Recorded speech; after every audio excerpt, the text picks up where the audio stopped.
How are you today? It's Melissa with Hang In There. I'm grateful to all of you listening right now. Thank you for helping us spread our message. To anyone feeling hopeless today, we extend hope. To those of you feeling uncertain about who you are or what you believe, this is not your fault. Abuse shatters a person's self-trust and identity. Please remember, healing and self-discovery take time. To anyone who hears that garage door open and instantly feels that rush of fear and dread, please know that you are strong and you deserve better. To everyone who has escaped, you are inspirational and may you heal. To all who have been abused or are currently living through it, along with everyone who has been affected by abuse, we fight for you, and we understand. You are not alone anymore. What does it mean to be a woman?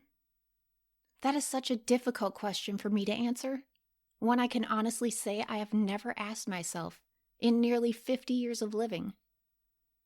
Why haven't I ever thought it before? We hear about what it means to be a man all the time. But being a woman, right now, in this world, what does it mean? Personally, I feel being a woman is deeply complex and obscure. I'm finding myself holding more questions than answers. I wish I could confidently state that being a woman means feeling powerful and independent, but does it?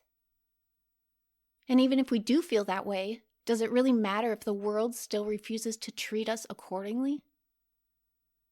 Being a woman, does it mean having the ability to live with the freedom to think our own thoughts or have our own aspirations? Does it mean having the power and autonomy over our own bodies? Does it mean having the equal right to quality education? Does it mean having an equal voice in religion, media, and politics? How about having an equal say at home? Does it mean having the ability to change your mind? Does being a woman mean being a mother? Is it more than that? Does it mean being a wife? Does being a woman mean taking care of everyone and everything? Is that really what it means to be a good woman? Does being a woman mean sacrifice? Is pain part of what defines womanhood? Does it mean being unseen, socially, politically? Being overlooked, dismissed, and ignored? Does it mean obedience? Is the value of a woman tied to how we look or what we achieve?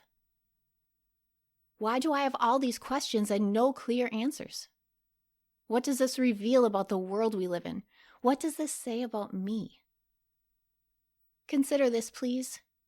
In homes where abuse is present, which statistically overwhelmingly impacts women, healthy conversations about women's rights are deliberately silenced. They are a threat to an abuser's control. They typically do not exist. I didn't feel safe standing up for myself. That was already risky. Bringing up women's rights was unthinkable. I never would have taken that on. I wasn't treated as an equal. I wasn't respected as an individual. I felt my rights were not up for discussion. I didn't grow up learning about what it meant to be a woman. No one taught me about my inherent worth as a woman. There were no classes in school about demanding respect as a woman. And there were no lessons on recognizing the many forms of abuse. No guidance on how to stand up for myself. And no direction on setting boundaries. My lack of knowledge is not a personal failing. It is a consequence of being shaped by a world that doesn't teach a woman's value or rights. And it is a direct result of being trapped in an abusive environment. Although I am not well versed on what it means to be a woman who has always lived free from abuse, I can tell you very clearly, though, what it means to be a woman living in abuse. It means questioning your own worth, questioning your own mind, and learning to survive in unpredictable environments. It means carrying everyone else's burdens first, before your own, and staying silent to keep the peace. It means having to prove your pain and having to protect, suffer, and pretend. It means feeling unseen, unheard, feeling isolated, and feeling afraid. And sadly, it means being forced to literally wait, enduring an unknown stretch of time until it is finally safe enough to leave. And surviving that way not only exhausts your body, but it confuses your mind. While surviving abuse and suffering the effects of it day after day, the uncertainty, the demands, the mood swings, it is impossible to realize just how your thoughts are being molded, how your beliefs are being manipulated, and how you are being subtly brainwashed, conditioned. To truly understand the impact of abuse, we must confront just how deep conditioning can go, just how powerful brainwashing can be, how over time survivors are worn down, confused, silenced, and taught to appease in order to feel safe. Have you ever wondered which beliefs are your own and which are your abusers? I remember a telephone conversation I was having a very long time ago, maybe 10 to 12 years ago. I remember it, and it makes me sick to my stomach. I was anxious. Taking time in the evening to talk on the phone usually caused problems. I should have been spending time focusing on him. I was cooking, and the irony of that isn't lost on me. During that phone call, we began to talk about what was wrong with the world, and how women entering the workforce had disrupted very clear and traditional gender roles. I then found myself parroting the idea that the blurred gender roles were the reason for the 50% divorce rate, and that it was ruining families and children's lives. I know how this sounds, please stay with me. I went on to state that men were losing their masculinity and didn't know how to be a leader in their own homes or step into their authority.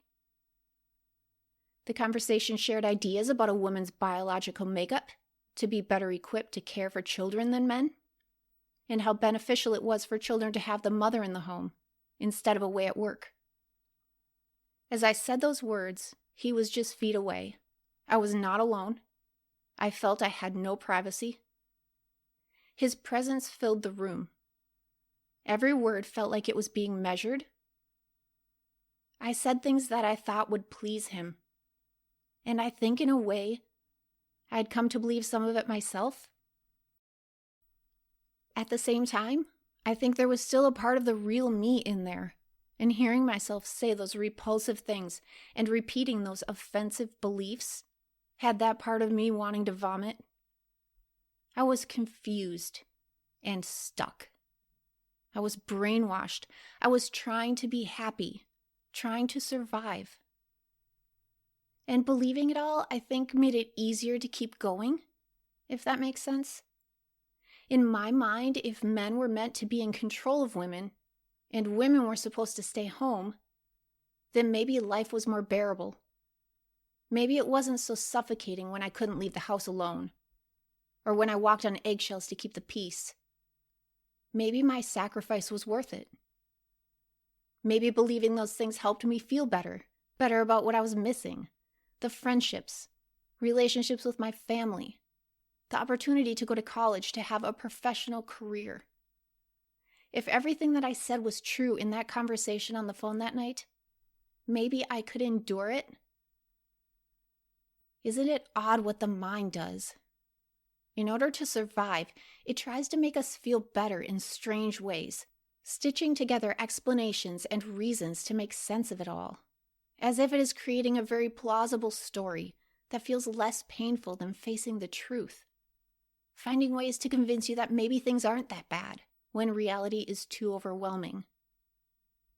Looking back on that specific evening, I'm disgusted. There I was, cooking dinner like a good wife, trapped in a role, trapped in a marriage, and trapped in a house that I was acutely aware I had no way out of for years. Trying to remain positive, trying to take a phone call, something I did not do often, and while doing so, trying to feel safe. Did I say those comments about women belonging in the home to please him? Or was it because I really believed them myself? Did I parrot those oppressive statements about women because I thought he would allow me to talk longer? Because I was so lonely, so starved for friendships, for connections and family, that I wanted to ensure the call wasn't cut short? I honestly don't understand. I don't think I intentionally had that conversation in order to remain on the phone. Or did I? Looking back now, it appears that my brain knew exactly what it was doing without me comprehending any of it. How does that work? Have you ever felt that way? As if your mind was almost pushing you, urging you, or guiding you towards certain choices to protect yourself, without you fully grasping why. I find that amazing. I feel as if that happened to me daily back then. It's called implicit knowing, or more commonly, implicit memory. Implicit memory is the unconscious kind of memory. It is stored in your body and nervous system. It helps to shape a person's habits, emotional reactions, gut feelings, startle responses, muscle memory, and it activates on its own, unconsciously. Your implicit memory plays out much differently when you are living in an abusive environment. When a person is living in an abusive environment, their implicit memory system is constantly monitoring and recording cues about danger and survival, such as the tone in a person's voice, or the threatening look in a person's eyes or on their face, or perhaps the sound of the garage door opening at 4 p.m. Your body and brain remember that when he gets that look in his eyes, bad things follow. Your body and brain remember that the sound of the garage opening at 4 p.m. means he is home from work. And instantly and without conscious thought, your mind floods with questions that you don't even realize you're asking. Questions such as, will he be angry? Will he demand forgiveness? Will he demand affection? Or dinner? Will he become verbally abusive about the mess in the house, or the unfolded laundry, or the dishes in the sink? Will he question you about the clothes you chose to wear, or why you are wearing makeup? Survival is prioritized over logic. When you are living with long-term abuse, your body is forced to react, making decisions in seconds in order to avoid perceived threats, well before you have time to consciously process them, leading a survivor to speak offensive and demeaning things about women to appease their abuser, just so they can continue a simple phone call without conflict. Or leading a survivor to stop pursuing dreams or goals without clearly understanding why. Your implicit memory links certain topics or behaviors with punishment or conflict, and your brain is wired to keep you safe, even at the expense of your own goals and personal values or beliefs. This is not your fault, it is not weakness, and it is not you making irresponsible or irrational decisions. The good news is that especially after escaping abuse, these patterns can change. With therapy, survivors can learn to separate their past threats from their present safety, encouraging their implicit memory to learn new associations, that it is safe to speak up, or safe to relax, or safe to chase dreams and goals. It is very important and incredibly frustrating to understand how abuse gradually erodes a survivor's sense of self, controlling their thoughts, and subtly planting distorted beliefs, causing them to feel lost, struggling to find their authentic selves. Have you ever wondered which beliefs are your own? Which opinions are truly yours deep inside, or which were forced on you? Have you ever thought about which beliefs you absorbed over time or defended in order to survive, in order to please your abuser? Over time, it becomes tough to distinguish the difference. There are so many layers to this, and it is important to seek out our true authentic selves in order to be happy, to feel whole, to reclaim our lives. You may be living in abuse right now and feeling lost and confused, wondering if you'll ever be yourself again, even wondering who you are. Or you may have escaped abuse and are healing and trying to regain your identity, looking to rediscover yourself. When you endure abuse, it is extremely common to adapt in order to survive. This is nothing to be ashamed of. Abuse is designed to disconnect you from yourself, bend your reality, and cause you to lose trust in yourself. Adapting is not a sign of weakness. Feeling confused, lost, or fragile does not mean that you are a failure or inadequate. You are surviving. Either living in abuse or living in the aftermath of it, you are surviving something meant to break you. And that takes deep courage and resilience and determination and spirit. Please give yourself some grace. Let's take time right now to sift through the confusion, the fear, and the conditioning, and really try and shine a light on the parts of ourselves we may have kept hidden. We've talked before about how even small acts of resistance can be life-changing, so let's practice that right now by asking ourselves some deep questions. Here's the first one. Who am I really? Think about this one. If this is difficult to answer, that is okay. If it's cloudy, that is okay. I feel that way too. Are you compassionate? Are you curious? Do you like to garden or build? Are you still figuring it out? Are you changing? Here's another one. What do I truly stand for? Does honesty come to mind? How about kindness? Deep down, do you stand for women's rights? How about mutual respect in relationships? What do I believe in? Think hard and find one thing that you believe in on your own. Maybe something that you cannot or could not speak openly about when your abuser was nearby. Maybe something like, everyone's voice matters. Or, I'm smart. I'm deserving of love and respect. Dig deep and find that belief in yourself. How about this? Who do I support? This could apply to lost family or lost friends, or maybe communities and causes, such as mental health awareness, or organizations that protect the planet, or climate change. Do you feel strongly about fighting poverty, or even supporting survivors of abuse in some way? Finally, what brings me joy? Think about this. What do you find delight in? Maybe it was a memory from 20 years ago or 30 years ago. Maybe you were free and enjoyed the simple things in life. Now, were some or all of those questions tough to face? They were hard for me to answer. Taking time to find ourselves can be triggering. It goes against the abuse we've endured and also the conditioning that pushes us to ignore our own needs. Asking ourselves personal questions and taking the time to answer truthfully can be painful or messy. It may be discouraging.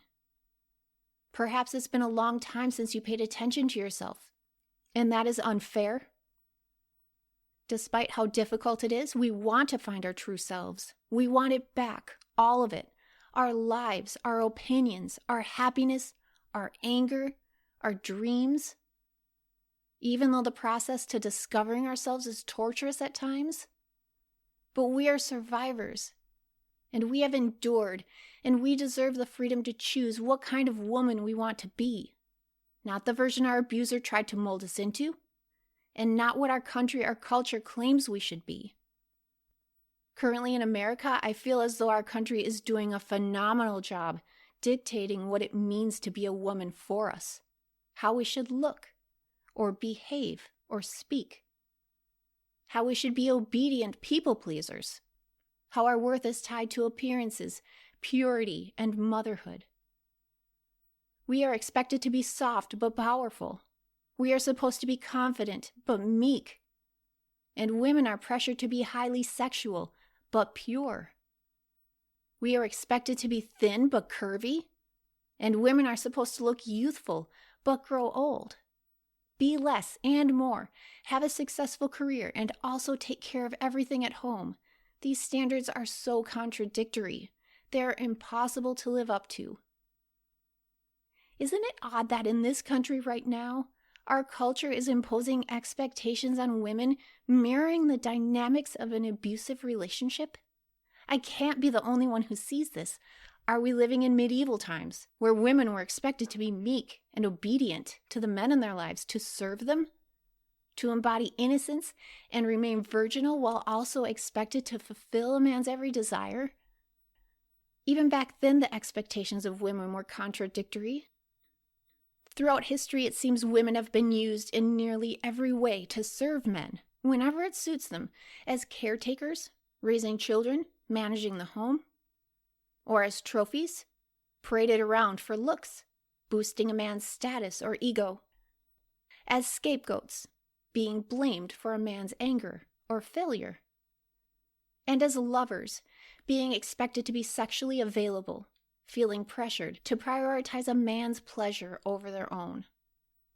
It feels as if women have been forced to fit into a very particular mold in order to be considered valuable, in order to be considered beautiful, in order to be accepted, in order to fit male desires. And it's confusing. The mold seems to change constantly, leaving women feeling uncertain about who they should be, who they want to be, until we are left doubting ourselves and confused, unsure of who we really are. Does that sound familiar? This is eye-opening. I've never given this much thought before, and look what I'm uncovering. Look at the direct connections I've uncovered between how our country and our culture treat women and the prevalence of abuse, and I've only just begun to explore this. It's no wonder why we as women are not taken seriously by the system when we claim we're being abused. It's no wonder why we are constantly being forced to prove our pain for years before we receive protection. It's easy to see why women feel exploited, trapped, and insecure living in this country. The cultural expectations of women seem to be ingrained in us from the time we're young girls, before we can recognize them or even understand what they mean. And many of these expectations or messages we absorb when we are young girls are a direct link to why many women tolerate abuse and why so many women are vulnerable to it. Messages such as, be polite, be agreeable, quiet, and pleasing to others. Put other people's feelings above your own. Don't be too loud, too aggressive, or too bossy. Or forgive. These messages are teaching our girls to sacrifice their boundaries and self-respect to avoid conflict, and prioritize others' emotions, and to be small and quiet.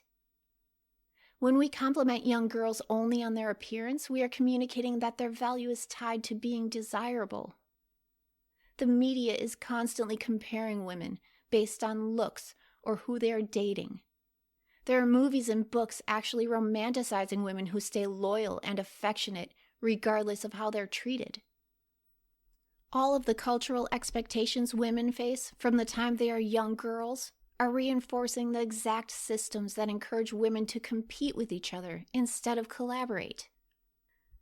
The lack of support women have for each other is actively facilitating abuse and making it easier than ever to strip away our rights.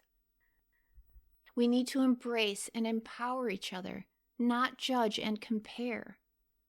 We have a role to play in rebuilding our rights, our image, our freedom, and our dignity. We cannot reclaim what we've lost, our worth, our autonomy, or challenge the narratives that have defined us for thousands of years by demanding change alone. We as women need to be kind to one another.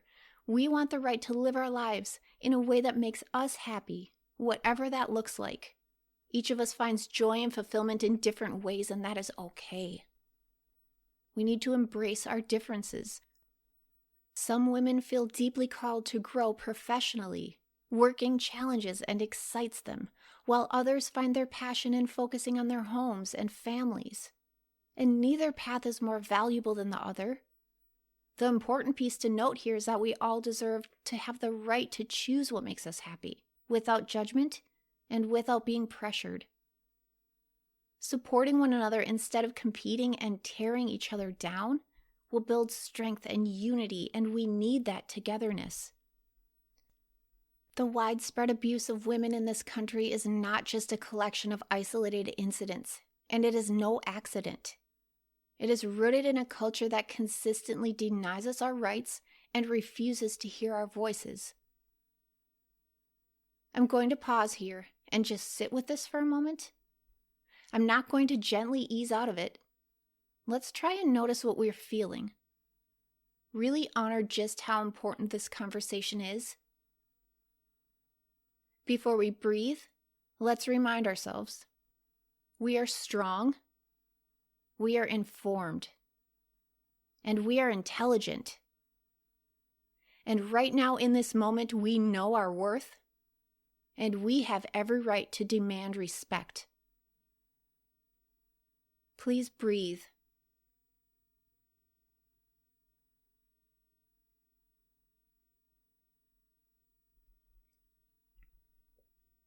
We have done some truly meaningful work today, answering emotional and very personal questions that we may not have dared to ask ourselves before. We have also stirred up feelings by exploring new and enlightening information, and that feels overwhelming. Maybe it makes you nervous.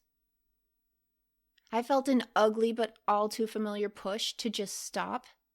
The thoughts in my mind were telling me I was being overdramatic and almost selfish for spending time focusing on myself, on women. As I was researching and learning, I had to actively resist giving those feelings any power. But still, even now, it's a battle.